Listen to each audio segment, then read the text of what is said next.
And what I'd like to begin at this time to introduce Monique Lehman and find out the journey that she took at that time. At this time, it is my pleasure to introduce my guest, Monique Lehman, who is a faculty member of the Pasadena Arts Center. Monique, good morning and welcome to the show. Good morning to you. On that particular day of September 11, 2001, where were you, if you recall, when you start to watch the TV? I was just getting up to do my everyday weaving, creating beautiful tapestries. That's what I do every day. And I was shocked and disbelief. And immediately after I realized what was happening, I started to think like a woman and a weaver. So much damage was done. How can I repair it? How can I put the pieces together? How can I make sense of what happened? I put a lot of thought into what I was doing.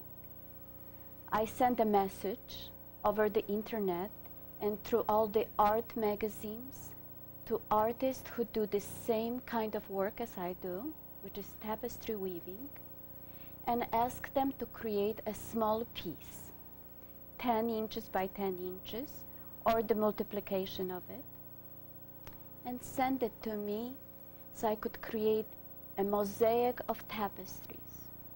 I had this thought that if all of us will send a message, we will speak with common voice and we will be heard. A lot of artists had this idea of making a piece for September 11. But one artist, one piece gets lost.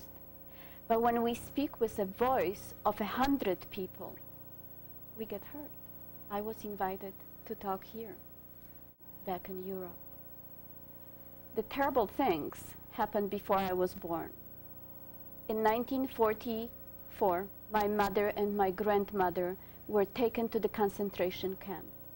My grandmother was killed in gas in Bergen-Belsen, and my mother was found by the British soldier under the pile of dead bodies.